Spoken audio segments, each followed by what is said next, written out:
Mai, Eli, Amelia, Harlow, and Evan. Analysis of the problem. The point of this PBL was to discover an ocean animal that was in our ocean biome, which is either coral reef, deep sea, or intertidal zone. We had to make a model of our animal that we discovered using 123D scoped. Then we 3D printed our model. During this PBL, one thing that I learned is that teamwork is hard, but once you get to know the people that you're working with as learners, you know how to work with them.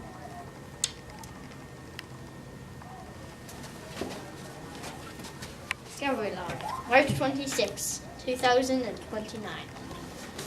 The most amazing thing has happened. I believe the bud and I have discovered a new kind of shark. I was confused at first as to whether it might be a dogfish due to the color, but then I thought better of it. The shark was 10 feet long, besides the fact it had a white underbelly as well. The scientific name I have created for this fish means cartilaginous murder in English. The Latin name for it is Cartilaginum homicida.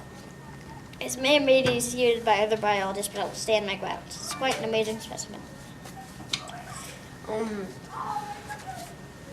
This shark has some important features that will help the creature, but affects fishing substantially. The weight of the shark's second dorsal fin. This helps the creature get food, cut into smaller chunks, and cut small fishing boats to get its food. These are two different colorings, the coral color and the sand color. One shows a double jaw, while the other does not.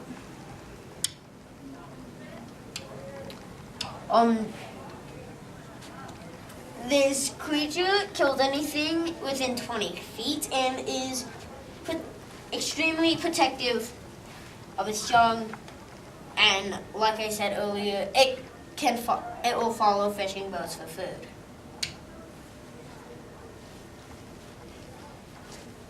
Well, this animal lives in Australia's Great Barrier Reef. It also lives on coral reefs in Florida and off the coast of Mexico in the Gulf of Mexico.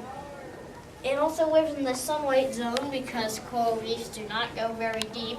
For example, the white-tipped shark dives and only dives to about 5 feet and then it hits the sand. migratory patterns. As Eli was mentioning, the sharks that live in Florida and the Gulf of Mexico, they go to the opposite habitat. So during the spring while they're mating, they will go down to Australia while they're mating, and then they'll come back, and the sharks in Australia will come up while they're mating, and then come back. And it goes through various time zones. So the sharks in Florida and the Gulf of Mexico are at a 4-hour difference from the sharks in Australia. So if it's 8:01 here, it's 12:01 here, and in Australia it is a totally different day than in Florida.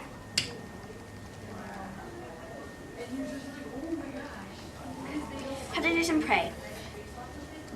Our animal is both predator and prey. Its predator is the great white shark, but the great white shark can also be its prey.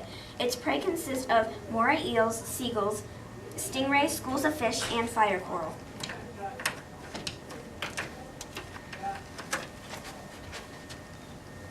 So for the animal classification, it is, as you can see, the animal is very closely related to the great white shark. All the way down to the genus, it has the exact same classification. I came up with the scientific name myself. Which means cartilaginous murder, M in English. The M stands for megalodon because it is also very close relative to the megalodon.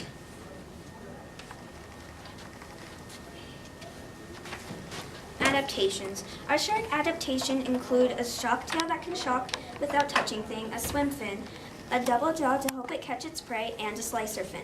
The slicer fin allows the shark to protect its babies or itself if a predator comes near.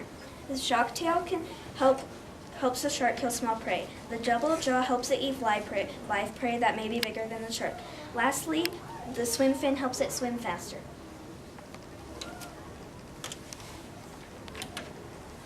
Growth and reproduction. One of its ways to reproduce is it gives live birth. The way it does this, so because when the shark hatches out of eggs, they happen to be smaller sharks, but like tinier sharks. But when they aren't, they are given as live birth. They are half the mother's size, which is 5 feet, because the mother's size is usually 10 feet, and it uses its adaptations at 1 week old to start protecting itself, because the mother abandons it at 2 weeks old. It is half invasive, which means that it invades, but it does not usually invade. It is not invading any part of the world at this time right now.